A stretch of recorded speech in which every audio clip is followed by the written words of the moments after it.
오늘도 저희들이 살펴볼 본문은 지난주와 똑같습니다. 빌립보서 4장 4절로 7절 말씀입니다. 빌립보서 4장 4절로 7절 말씀, 하나님 말씀입니다.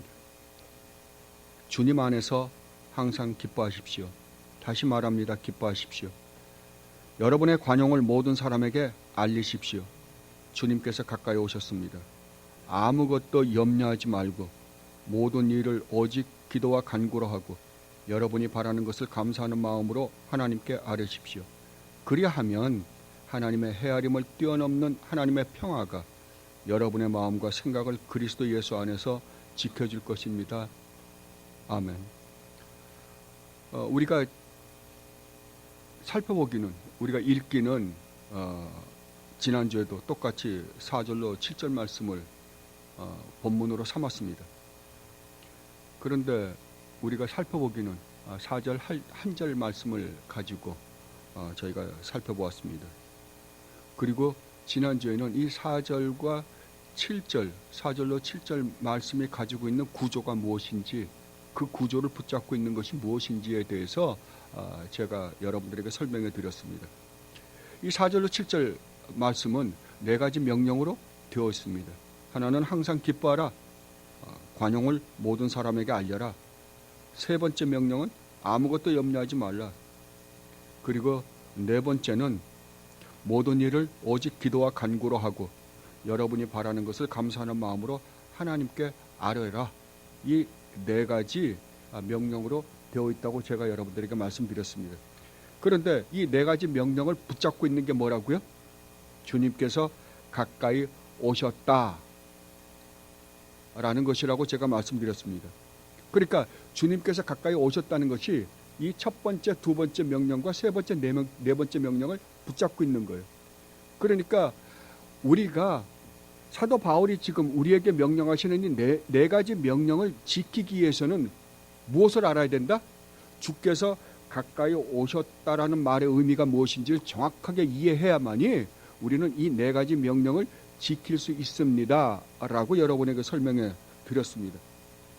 그러면 주께서 가까이 오셨다는 말의 의미가 무엇인가? 이것은 쉽게 이야기하면 여러분들이 그러니까 바울 서신을 읽어보시면 항상 바울이 하는 이야기는, 바울이 편지를 누구에게 썼어요? 오늘도 우리가 골로새서 1장 1절로 8절 말씀을 읽었지만 누구에게 쓰셨어요? 골로새에 있는 성도들이에요. 골로새에 있는 신실한 하나님의 백성들이에요. 골로새에 있는 교회입니다. 교회는 하나님께서 택하신 백성들의 모임이잖아요. 그죠? 그러니까 사도 바울이 편지를 쓴 거는 교회, 즉 하나님께서 택하신 백성들에게 쓴 책이에요. 그래서 오늘날 우리도 읽는 거예요. 여러분들이 누구니까요? 하나님께서 택하신 백성들, 교회니까요. 그렇다면 우리가 사도 바울이 말하는 이러한 명령을 지키기 위해서 항상 우리가 먼저 알아야 될 것이 무엇인가에 대해서 사도 바울이 설명할 때 무엇을 가지고 설명하냐면 너희들이란 존재가 누구인 줄 아느냐라는 것을 가지고 사도 바울은 이야기를 합니다. 대관절 너희들이 어떻게 해서 하나님의 백성들이 되었는지, 어떻게 너희가 성도라는 이름을 갖게 되었는지, 너희가 어떻게 해서 교회라는 이름 안에 너희들이 그러한 공동체에 소속되어 있는지에 대해서 먼저 설명합니다. 그것을 우리는 교리라고 그럽니다. 그게 교리예요. 그래서 교리는 하나님이 누구이시며 그 하나님이 우리를 구원하여 하나님 나라 백성이 되게 하기 위하여, 성도가 되게 하기 위하여, 교회의 한 공동체 멤버가 되게 하기 위하여 무슨 일을 하셨는가를 설명하는 거예요.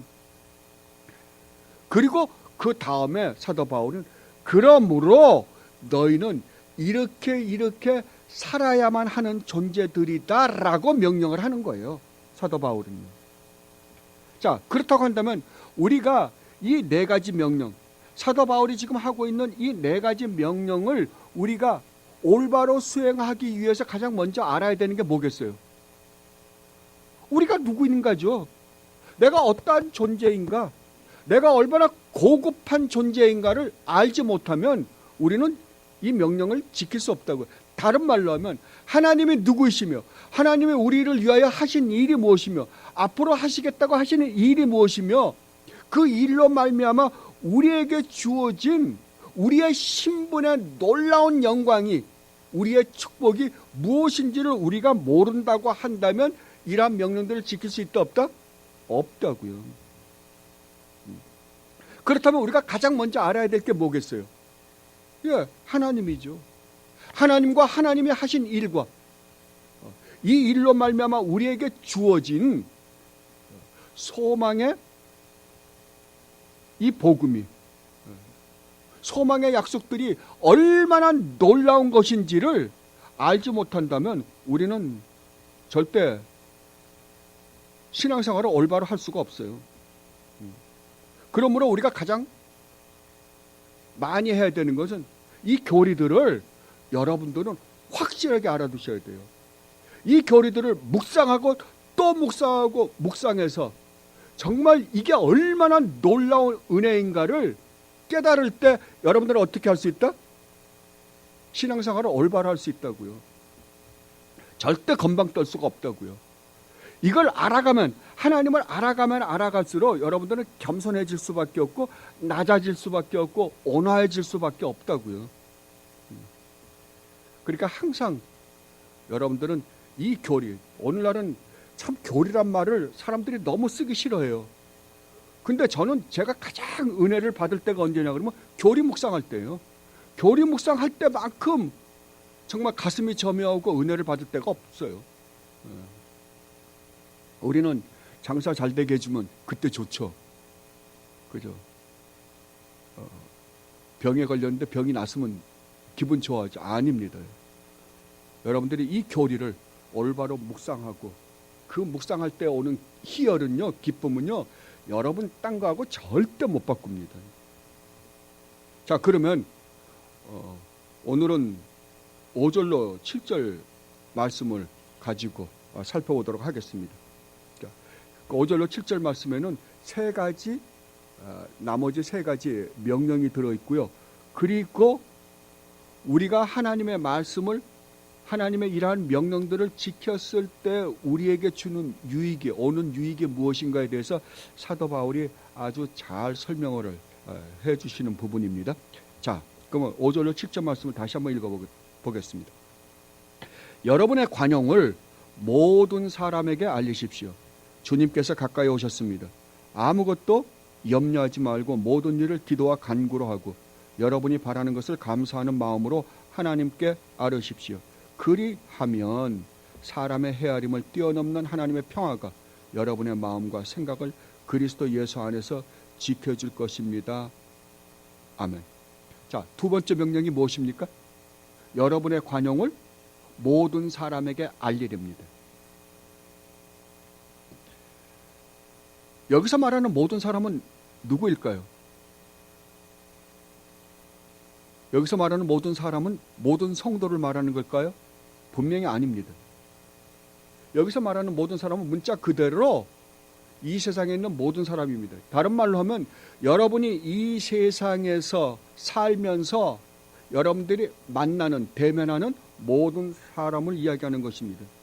그 사람이 백인이든지 흑인이든지 같은 한국 사람이든지 가난하든지 부자이든지 배웠든지 배우지 못했든지 착한 사람이든지 착하지 않던 사람이 아는 사람이든지 상관없이 모든 사람에게 뭘 알리라고요? 여러분들의 관용을 알리렵니다. 자, 그렇다고 한다면 여기서 관용이란 말의 의미가 무엇일까요? 여러분들이 원어 사전 집에 한 권씩 갖고 계시면 굉장히 좋을 거예요.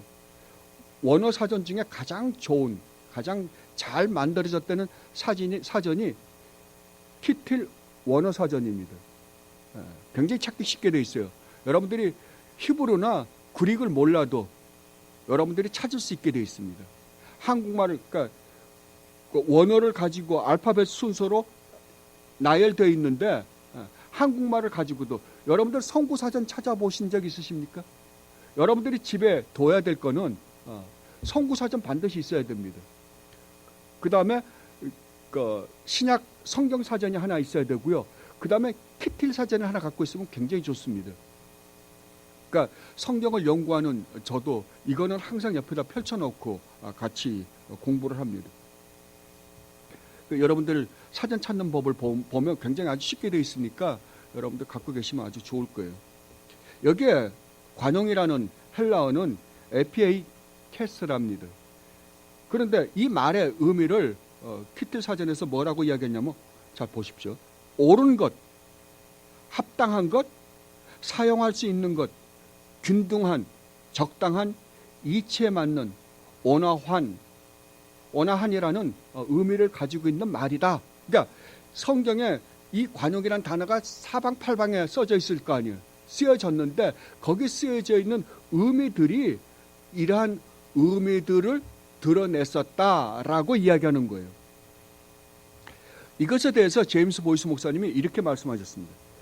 이 관용이란 단어는 분별 있음, 과하지 않음, 그리고 사소한 문제에 대해 너무 지나치게 화를 내지 말라는 경고이다. 근데 로이 존스 목사님은 거기서 조금 더 이렇게 상세하게 풀이를 하셨더라고요. 로이 존스 목사님은 이 관용이란 기꺼이 자기 권리를 양보하는 것이며, 거스르고 힘든 사람을 대할 때 적극적이고 능동적으로 남을 배려하는 것이며, 자기 감정에 지배당하지 않는 것이다 라고 말씀을 하셨습니다. 그런데 히텔 사전과 두 목사님의 이야기를 종합해 보면 여기서 지금 이 빌립보서에서 말하는 관용이라는 단어는 이치에 맞는 선에서, 다른 말로 하면 합당한 선에서 친절하고 관대하고 너그러움을 의미하는 말이라고 저는 생각이 듭니다. 그런데 사도 바울은 지금 이 관용을 이치에 맞는 선에서 친절하고 관대하고 이 너그러움을 누구에게 언제 드러내라고요? 여러분이 이 땅에 살면서 여러분들이 만나는 모든 사람에게 그렇게 하라 그럽니다. 언제요? 언제든지 간에.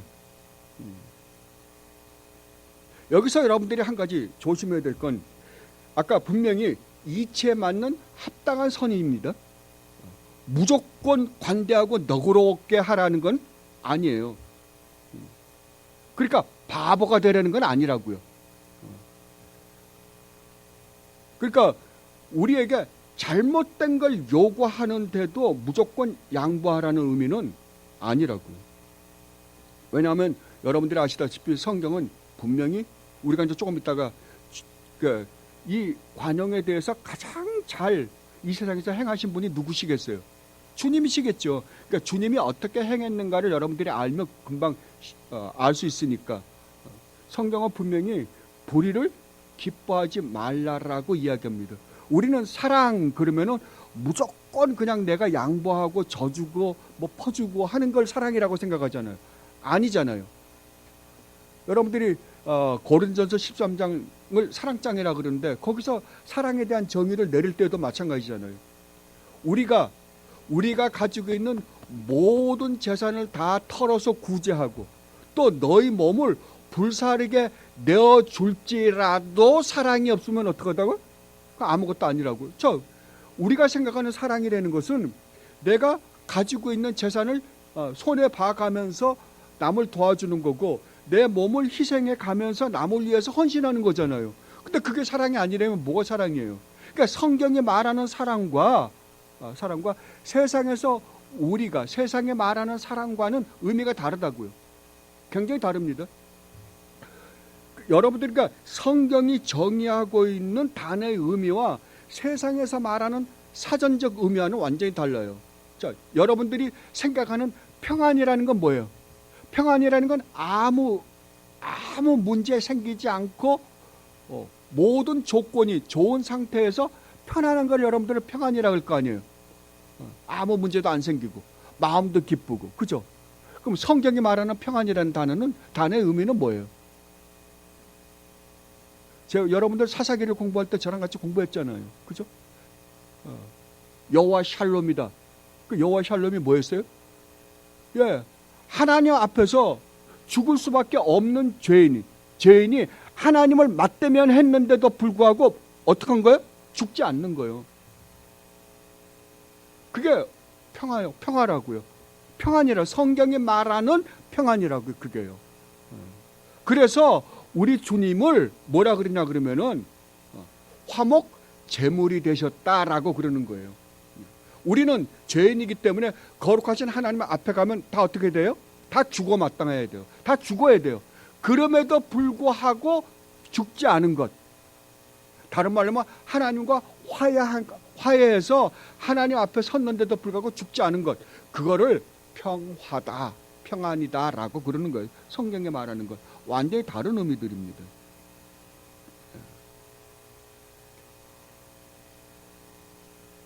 그러니까 이 관용이라는 단어 같은 것도, 관용이라는 것도 성경이 어떻게 말하고 있느냐를 여러분들은 항상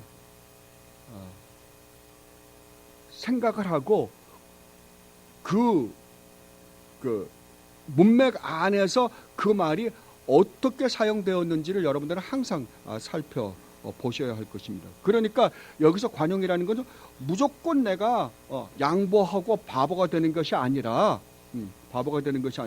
알아요. 이치에 맞는 일에 있어서는, 합당한 일에 있어서는 어떻게 하라고요?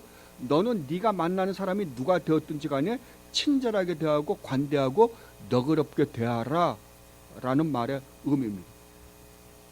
저는 오늘 설교를 준비하면서 참 한편으로는 성경이 참 무섭다라는 생각이 들었어요. 지난주에 우리는 4절 말씀, 항상 기뻐하라, 내가 다시 말하노니 기뻐하라 라는 말의 의미에 대해서 살펴봤어요. 지난주에는 그렇게 당황하지 않았어요. 왜냐하면 기뻐하는 거는 우리가 개인적으로 혼자 집에 앉아서도 기뻐할 수 있잖아요. 예를 들면 하나님의 말씀을 묵상할 때도 내가 어떤 희열에 기쁨 가운데 있을 수 있고, 그 다음에 여러분들이 어떤 재미나는 영화를 본다든지, 그 다음에 운동 경기를 여러분들이 봤을 때 여러분 혼자서 기쁨은 혼자서 즐길 수 있는 거예요. 그죠?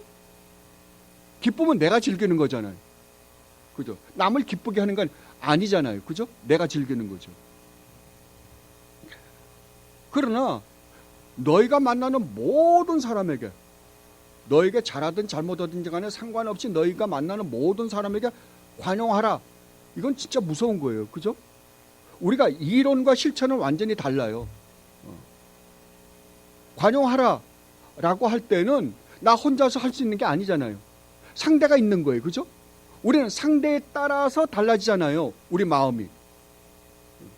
근데 그 상대가 누구였든지 간에 너희가 합당한 선에서 항상 친절하고 관대하고 너그러워라. 여러분, 이게 할 수 있어요? 저도 그렇게 생각했어요. 이걸 어떻게 할 수 있는가? 불가능이다.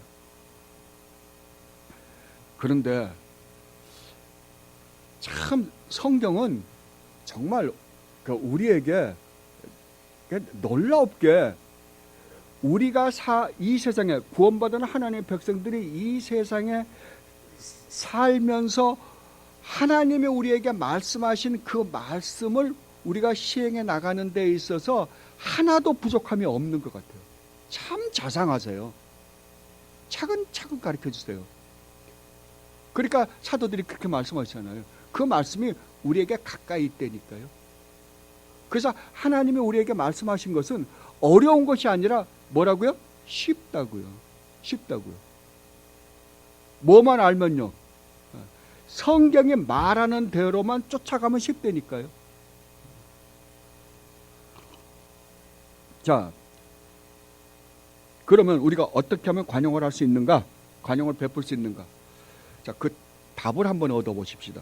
베드로전서를 한번 가보십시다.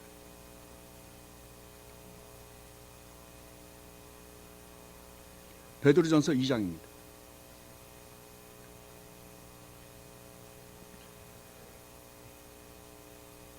2장 18절로 25절 말씀입니다.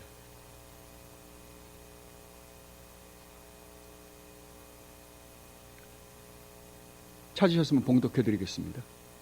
하인으로 있는 여러분, 극히 두려운 마음으로 주인에게 복종하십시오. 선량하고 너그러운 주인에게만 아니라 까다로운 주인에게도 그리하십시오. 억울하게 고난을 당하더라도 하나님을 생각하면서 괴로움을 참으면 그것은 아름다운 일입니다. 죄를 짓고 매를 맞으면서 참으면 그것이 무슨 자랑이 되겠습니까? 그러나 선을 행하다가 고난을 당하면서 참으면 그것은 하나님께서 보시기에 아름다운 일입니다. 바로 이것을 위하여 여러분은 부르심을 받았습니다. 아멘. 자, 여기까지가 아까 사도 바울이 말씀하신 모든 사람에게 관용을 베풀라라는 말을 조금 더 길게 풀어놓은 것에 불과해요. 그죠? 해석해 준 거예요. 그러면 우리가 그 관용을 어떻게 하면 베풀 수 있습니까? 그 본보기가 누구이십니까? 라고 하는 것을 21절 하반부서부터 25절에 이렇게 말씀하십니다. 그리스도께서는, 그러니까 이 관용의 본보기가 누구시라는 거예요? 예수님이요. 예수님이 이미 본을 보이셨다는 거예요. 여러분을 위하여 고난을 당하심으로써 여러분이 자기의 발자취를 따르게 하시려고 여러분에게 본을 남겨 놓으셨습니다. 그는 죄를 지으신 일이 없고 그의 입에서는 아무런 거짓도 찾아볼 수 없었습니다.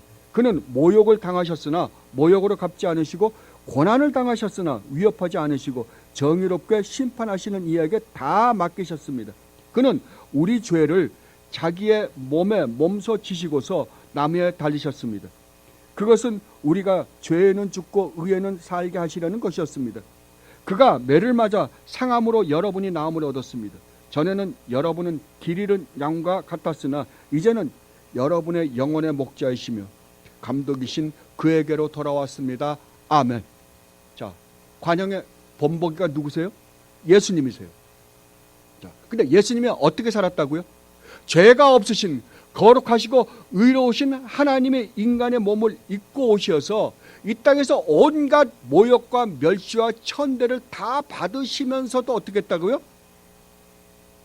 자기에게 그러한 핍박을 주는 사람들, 자기가 만나는 모든 사람에게 너그러움과 그들을 관대하게 되었다고요.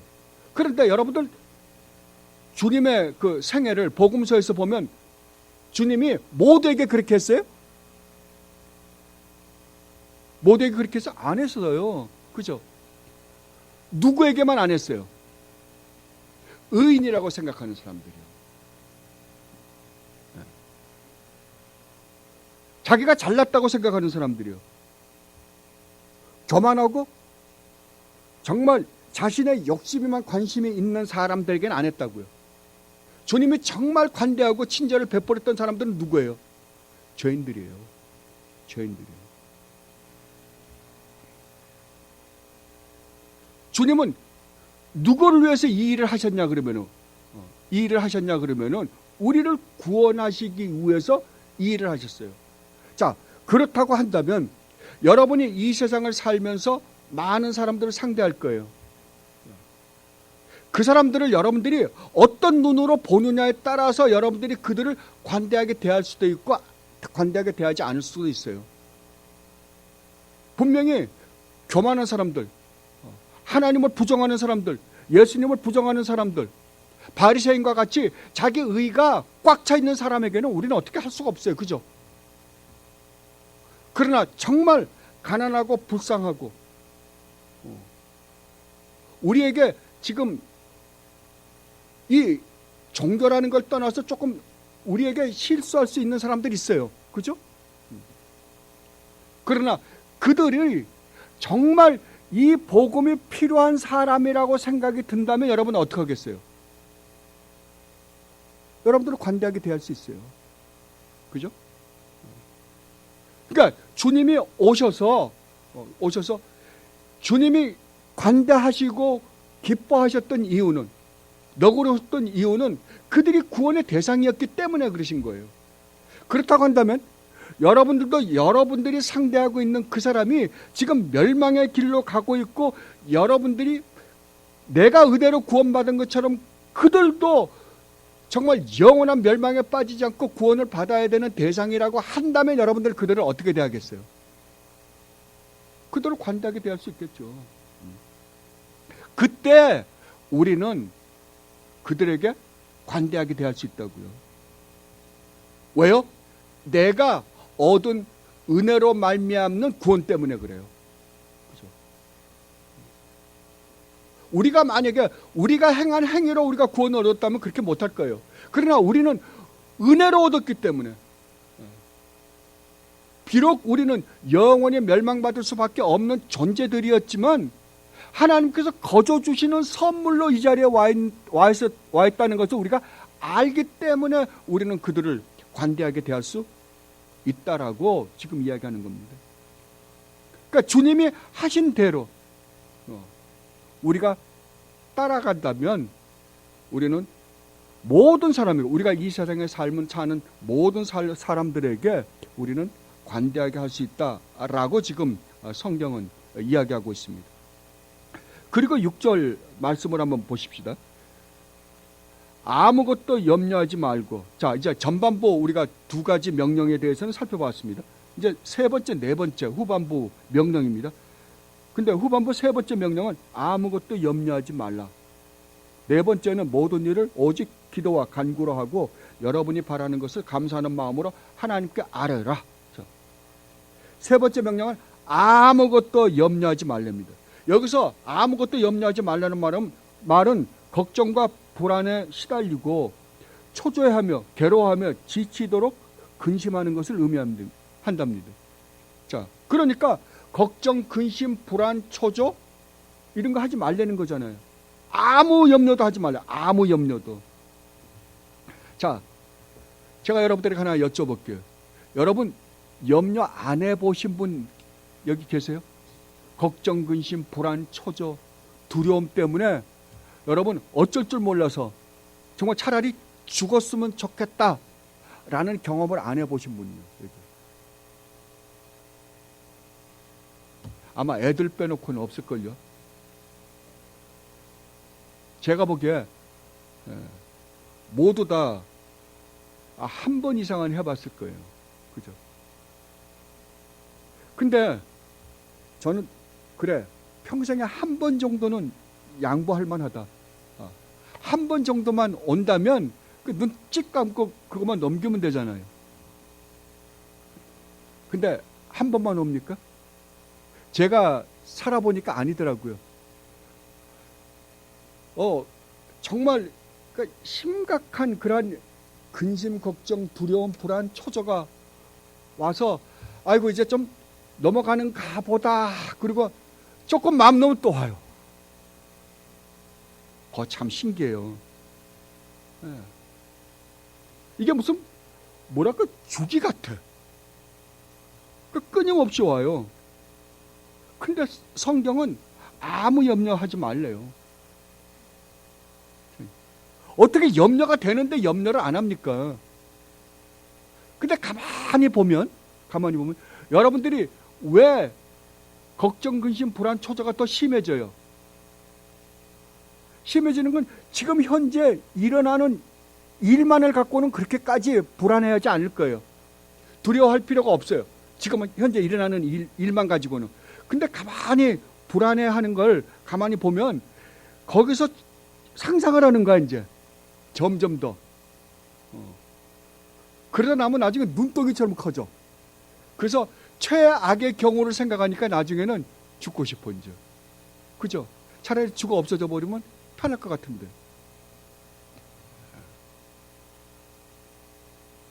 참 그래서 우리가 점점 더 불안해지고 근심, 걱정, 초조 가운데 빠지는 것 같아요. 그런데 성경은 염려하지 말래요. 참, 그러니까 이런 말씀을 대할 때마다 이게 어떻게 가능한가? 근데 성경은, 하나님은 가능하기 때문에 하지 말라는 거잖아요. 그죠? 분명히 가능하기 때문에. 하나님께서 우리에게 주신 축복이 그걸 가능케 했기 때문에 하지 말라는 거거든요. 여기에서 여러분들이 아주 중요한 구분을 하셔야 됩니다. 그게 뭐냐 그러면 심리학과 기독교입니다. 오늘날은 심리학이 마치 기독교인 것처럼 탈바꿈해서 들어와 있어요. 그래서 오늘날 기독교는 많은 부분에서 심리학과 기독교가 한꺼번에 짬뽕이 돼가지고 이상한 혼합 종교를 만들어 버렸어요. 그러나 제가 여러분들에게 한 가지 단호할 게 있어요. 단호하게 말씀드릴 거는 기독교와 심리학은 완전히 다른 거예요. 심리학은 절대 기독교에 방해가 되면 됐지 도움이 하나도 안 돼요. 이것에 대해서 로이 존스 목사님이 이렇게 말씀하셨어요. 여러분들이 로이 존스 목사님 잘 아시잖아요. 로이 존스 목사님은 의사였습니다. 아주 유명한 의사였어요. 그러다가 나중에 내가 기껏 사람을 고쳐봐야 이거 고쳐놓으면 또 아프고 고쳐놓으면 또 아프고. 그러면 그분들을 영원히 고칠 수 있는 방법이 무엇인가? 라고 해서 목사님이 되신 거예요. 그래서 로이즈 목사님 책을 읽어보면 그러니까 의학적인 부분을 다룬 게 굉장히 많아요. 특히 심리학 부분에 있어서요. 로이즈 목사님이 심리학에 대해서 이렇게 이야기했습니다. 심리학이야말로 기독교 신앙을 위협하는 가장 교묘한 위험 중에 하나다. 심리학이 기독교에 도움이 안 된다가 아니라 가장 교묘한 위험 중에 하나다. 그리고 이 심리학이 조금만 더 있으면, 로이존스 목사님은 1970년대에 돌아가셨거든요. 1899년도에 태어나셨다가 1970년, 제가 알기로 76년인가에 돌아가셨을 거예요. 그런데 그때 이미 이 심리학이 기독교를 얼마나 심각하게 기독교를 왜곡시키는가에 대해서 아주 고민을 많이 하셨던 분이에요. 근데 여러분 오늘날 보면 얼마나 이 심리학이 기독교 안에 들어와 있는지 모릅니다. 여러분이 알다시피 내적 치유라든지 그 다음에 가게에 흐르는 저주를 끊어라든지 전부 심리학에서 나온 것들이에요. 이게 심리학이 마치 기독교인 것처럼 둔갑을 해가지고 기독교 안에 들어와서 이상한 기독교를 만들어 버렸어요. 자, 그렇다면 여러분이 이러한 근심, 걱정, 불안, 초조가 올 때 심리학에서는 뭐라고 이야기합니까? 마음을 단단히 먹어라. 내가 걱정하는 그러한 일은 오지 않을 거다. 아니, 그러한 일이 오지도 않았는데 왜 미리 걱정하냐? 그때 걱정해도 늦지 않다. 네가 걱정한다 그래서 뭐 달라질 게 있냐? 어차피 올 일은 오고 안 생길 일은 안 생길 텐데. 그리고 지금 심리학은 모든 것을 남에게 떠넘깁니다. 내 잘못이 아니라 남의 잘못이라 그래요. 그 가게에 흐른 저주도 마찬가지잖아요. 지금 내가 지금 겪고 있는 이러한 일은 너 때문에 그렇지 않다는 거예요. 네가 어렸을 때 아니 네 조상이 뭔가 잘못해서 그렇다는 거예요. 다 남에게 떠넘겨 버리는 거예요. 그게 진짜 위로책이 될까요? 그게 해결책입니까? 아니요. 절대 해결이 안 돼요. 근데 이러한 것들이 교회 안에 들어와 가지고 내적 치유를 한다. 뭐 그러한 것을 가지고 교회가 이상한 기독교를 만들어 버리고 말았어요. 아닙니다. 그러면 성경은 무엇이라고 우리에게 그 해결책을 줄까요? 여러분들이 정말 어쩔 수 없는 환경에서 근심, 걱정, 불안, 초조, 두려움 가운데 있는데 이 문제를 어떻게 해결하라 그럴까요? 그때 사도 바울이 명령을 합니다. 뭐라고 명령해요? 모든 일을 오직 기도와 간구로 하고 여러분이 바라는 것을 감사하는 마음으로 하나님께 아뢰라 라고 이야기해요. 자, 얼마나 다릅니까? 사도 바울은 걱정하지 말고 마음을 단단히 먹으라고 이야기하지 않습니다. 너희가 네 잘못이 아니라 이 모든 것은 이 밖에서 오는 너희 조상이나 네가 어렸을 때 당했던 그러한 일이 오늘날 너로 하여금 그러한 근심을 하게 하니까 그걸 끊어라, 그런 이야기를 하지 않아요. 왜 일어날 일을 가지고 미리 걱정하냐? 그때 걱정해도 상관없다. 걱정해봐야 달라질 게 뭐 있냐? 마음 편히 가져. 그렇게 이야기 안 한다니까요. 뭐라 그래요? 기도와 모든 여러분들이 당하는 그 염려할 수밖에 없는 그런 일을 기도와 간구로 하고 감사하는 마음으로 하나님께 아뢰라 하여요. 하나님께 아뢰라. 자, 여기서 저는 이게 성경을 연구하는 사람으로서 너무 이럴 때가 가장 기쁜 것 같아요. 뭐라 그래? 기도, 간구, 감사예요. 자, 여러분을 기도한다 그러면은 뭐부터 합니까? 앉아서 하나님 부르러 놓고 이제 그 다음에 여러분 이야기하죠. 그죠? 근데 사도 바울은 기도와 간구를 나눠놨어요. 재밌죠? 그럼 여기서 기도라는 게, 여러분 보통 기도 그러면 하나님과의 대화라 그러죠. 자, 그러면 여러분이 세상에서 대화를 하면 어떻게 대화를 합니까? 딱 그 사람 만나자마자 그냥 여러분 하는 이야기 합니까? 그냥 그 사람 만나자마자 여러분 하고 싶은 이야기 막 해요? 아니잖아요. 먼저 어떻게 해요? 여러분이 지금 대화를 나눠야 될 대상이 누구냐에 따라서 대화는 달라질 거예요. 그죠? 여러분들이 전혀 모르는 사람이에요. 모르는 사람의 대화와 공적인 업무를 할 때, 사무를 볼 때의 대화와 여러분들 친구와의 대화와 가족과의 대화와 부부지간의 대화와 부모 자식 간의 대화는 다를 거예요. 그죠? 그러면 여러분들이 하나님과 대화를 한다면 어떻게 해야 돼요? 먼저 여러분들이 무릎을 꿇고 앉아서 누굴 바라보는 거예요? 하나님을요. 하나님을 바라보면 여러분들이 제일 먼저 이해를 하고 넘어가야 될 게, 지금 내가 앉아서 내가 대화를 하려고 하는 그분이 누군가를 올바로 알지 못하고서는 절대 대화를 할 수가 없어요. 그죠? 이게 기도예요. 기도라는 것은 하나님을 대면해서 보는 거예요. 하나님을 대면해서 보면 그 하나님은 누구세요? 예, 우주 만물을 창조하신 창조주 하나님이세요. 그러면 그 앞에 앉아있는 나는요, 나는 정말 시공창보다도 더러운 존재잖아요. 근데 내가 어떻게 그 앞에 앉아 있을 수 있어요? 네. 그것은 하나님이 나를 사랑하셔서 성자 하나님이신 예수 그리스도를 이 땅에 보내주셔서 온갖 고초를 다 겪게 하시고,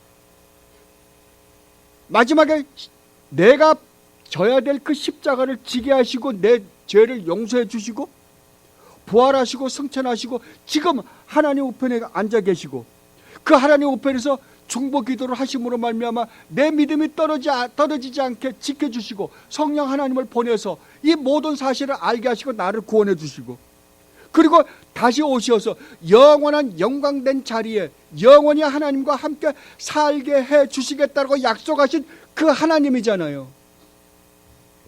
여러분들이 그 하나님을 전능하시고 전지하시고 이 세상의 모든 것을 다 아시고 내 과거뿐만 아니라 내 미래까지도 다 알고 지키시고 인도하고 보호하시는 그 하나님 앞에 내가 앉아있다라고 한다면 어떻겠어요, 여러분?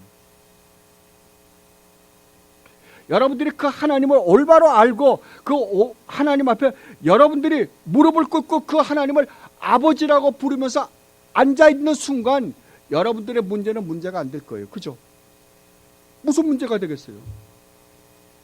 나를 그토록 사랑한다고 말씀하신 아버지, 너희가 아직 죄인 되었을 때, 네가 가장 연약할 때, 네가 나에게 가장 못되게 굴고 있을 때 내가 내 아들을 보내서 너를 구원하여 내가 너를 얼마나 사랑하는지를 보여주었다고 말씀하신 그 아버지.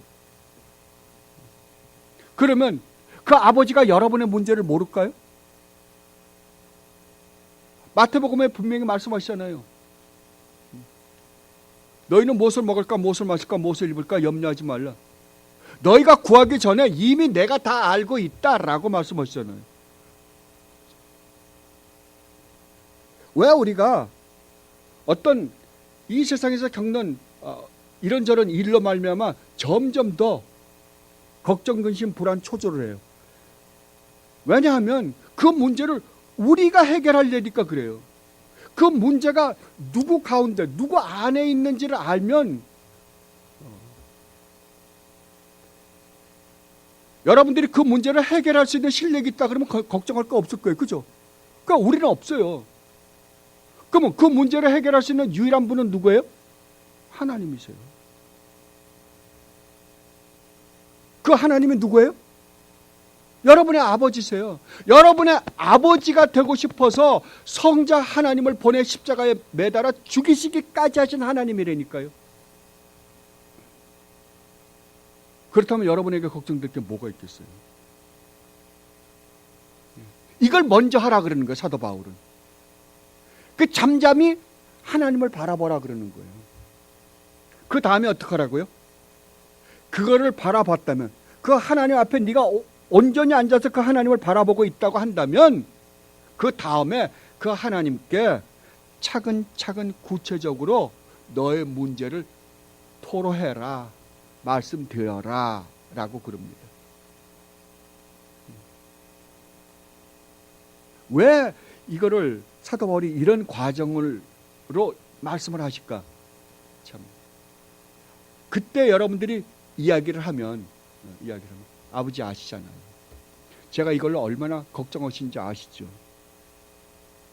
그리고 말씀을 드리고 나면 여러분 마음속에 이미 거기에 대한 해답을 아마 가질 것 같아요. 저는 가질 것 같아요. 그리고 감사하랍니다.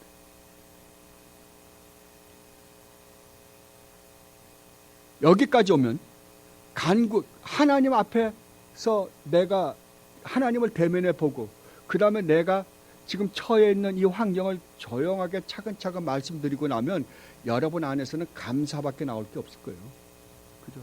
지금까지 나를 구원하여 이 영광된 축복을 주기 위하여 무슨 일을 하셨으며 내 인생 가운데서 지금까지 나를 지키시고 인도하시고 보호하신 그 아버지, 그 아버지께 진심으로 감사와 찬양과 영광을 돌리게 될 거라고. 아까 403장을 부르는데 참 오늘 제가 설교할 그 설교의 내용이 그 안에 다 들어있는 것 같아요. 너무 고마웠어요. 가끔가다 우리 고집사님이 별로 예쁜 짓은 안 하는데 가끔가다 한 번씩 좋은 일은 해요. 참 제가 그 찬송을 부르면서 감사했습니다.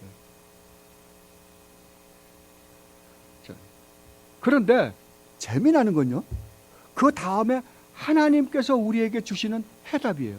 그 해답이 해답을 7절에서 이렇게 말씀하십니다. 그리하면, 자, 여러분 한번 줘. 그리하면, 그러면 여러분들은 무슨 생각이 들어요? 그리하면 하나님께서 너희 문제를 해결해 줄 것이다. 이런 대답을 기대할 거 아니에요. 근데 거기에 대한, 우리 문제에 대한 이야기는 하나님은 한 말씀도 안 하세요.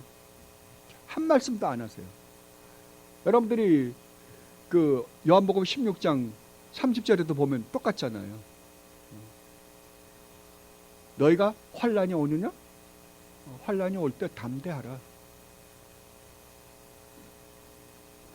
그 환난에서 너희를 내가 해방시켜 주겠다. 그럼 얼마나 좋아요. 아무 말도 안 하세요. 그래 놓고 내가 세상을 이겼노라 그랬어요. 참, 그러니까 성경이 하나님이 한 말씀 하시는 그 말씀 속에 들어있는 의미들은 너무 심오한 것 같아요. 자, 그리하면 내가 너희가 지금 걱정하고 근심하는 걸 해결시켜 주겠다라고 하면 얼마나 좋겠어요. 근데 그거보다 더 엄청난 약속을 해버려요. 뭐라고 약속하십니까? 사람의 헤아림을 뛰어넘는 하나님의 평화가 여러분의 마음과 생각을 어디에서요? 그리스도 예수 안에서 지켜주실 것이다. 여기서 지켜주신다는 것은 철저하게 보호하신다는 거예요. 어디로부터? 적으로부터요. 철저하게. 그리고 여기서 헤아림을 뛰어넘는다라는 말의 의미는 우리의 이성으로는 도저히 생각할 수도 상상할 수도 믿을 수도 없는 하나님의 평화를 너희에게 주겠다 그러는 거예요. 자, 이것을 우리 주님이 요한복음에서 얼마나 우리에게 놀랍게 약속해 주셨는지 모릅니다. 요한복음인데.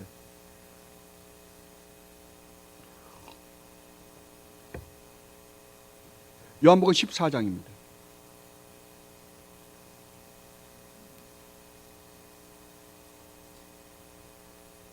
요한복음 14장 1절 말씀입니다. 먼저 1절 보고 그 다음에 또 26절 27절 읽어야 되니까요. 1절 먼저 읽겠습니다. 너희는, 우리가 한 절이니까 같이 한번 읽어보십시다. 너희는 마음에 근심하지 말아라. 하나님을 믿고 또 나를 믿어라. 참 얼마나 놀랍습니까? 너희는 마음에 근심하지 마라. 왜냐하면 내가 있지 않냐 이거예요. 내 아버지와 내가 있지 않냐. 너희를 구원하기 위하여, 죄 가운데서 구원하여 영원한 생명에 이르게 하기 위하여 하나님이 나를 보내셨고, 내가 여기 와서 한 일을 너희들이 보면 알 거 아니냐. 내가 있는데 뭐가 걱정할 게 있느냐, 이 말이잖아요 지금.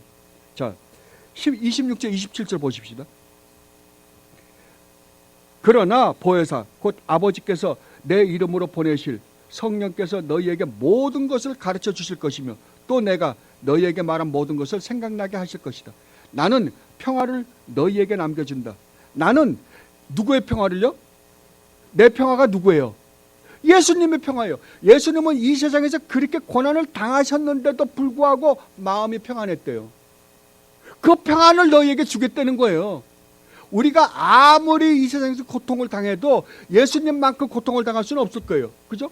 그러나 우리 주님은 그 고통 가운데서 평안을 누렸다는 거예요. 그 평안을 내가 너희에게 주겠다는 거예요.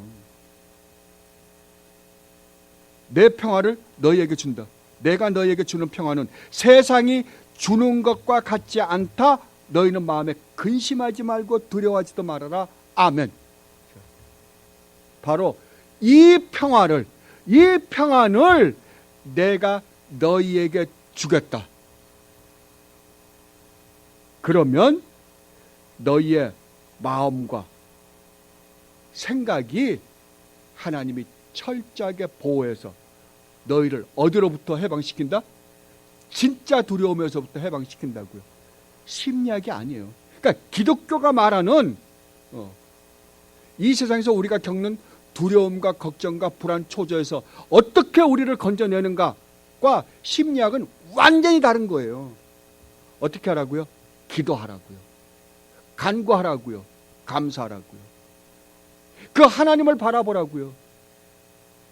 내 아버지가 되기 위해서 나를 위하여 무슨 일을 하셨는지를 알으라고요. 그러면 어떻게 한다? 정말 우리가 상상할 수도 없는, 생각해보지도 않고 믿어지지도 않는 하나님의 평안이 우리에게 임할 거라고요.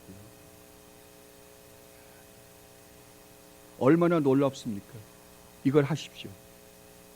그러면 여러분에게, 여러분이 이 세상에서 어떤 것으로 말미암아 어떤 고민과 두려움과 염려가 있다 하더라도 그 염려를 누가 다 아세요?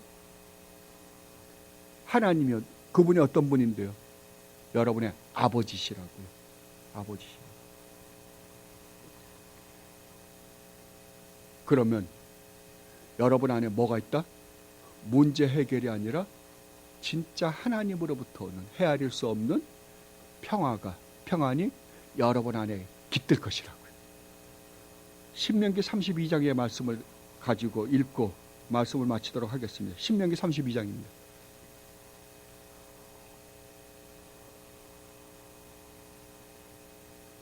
9절로 12절 말씀입니다.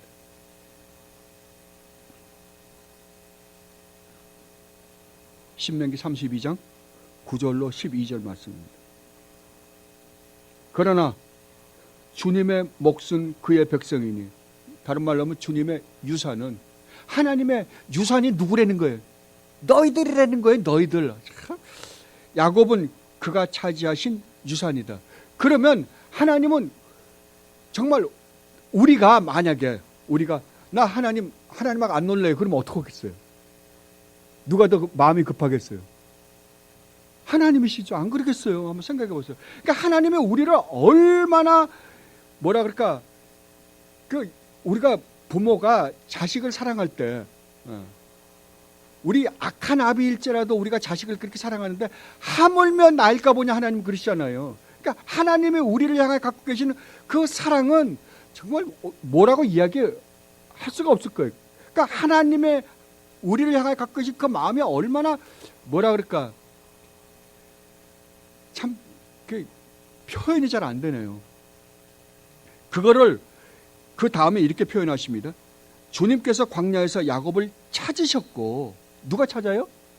주님이요. 어디에서요? 광야에서요. 짐승의 울음소리만 들려오는 황야에서 그를 만나 감싸주고 보호하고 당신의 눈동자처럼 지켜주셨다. 마치 독수리가 그 보금자리를 뒤흔들고 새끼들 위에서 퍼덕이며 날개를 펴서 새끼들을 받아 그 날개 위에 업어 나르듯이 주님께서만 홀로 그 백성을 인도하셨다. 다른 신은 옆에 있지도 않았다. 아멘. 이 하나님이 지금 광야에서 여러분을 어떻게 하고 있다고요? 지키시고 인도하고 보호하고 계시고 있다고요. 그래서 어떡하라? 염려하지 말라고요. 이 하나님으로부터 오는 평안을 누리는 여러분이 되시기를 진심으로 바랍니다. 기도하겠습니다. 주님, 저희들의 어리석음을 다시 한번 일깨워 주시니 진심으로 감사드립니다. 우리는 이 땅에 살면서 어떤 문제가 생기면 그 문제를 해결하기 위하여 혼신을 다합니다.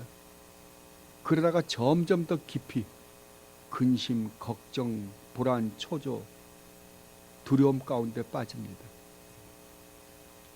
그때 주님은 말씀하십니다. 나를 보라고요. 하나님을 보라고요. 그리하면 너희 안에 하나님으로부터 오는 너희들이 도저히 상상하지 못했던 평안이 너희 안에 임할 것이라고 약속하셨습니다. 이 약속을 굳게 붙들고 주님이 말씀하신 대로 저희들이 힘들고 어렵고 어떻게 이 세상을 살아갈 수 있을까라고 염려하고 근심될 때 주님의 말씀을 쫓아 행하는 저희들이 되게 하여 주시옵소서. 그리하여 주님으로부터 오는 진정한 평안을 누리며 주님을 찬양하며 기뻐할 수 있는 저희들이 되게 하여 주옵소서. 감사하며 우리 주 예수 그리스도 이름으로 기도드리옵나이다. 아멘.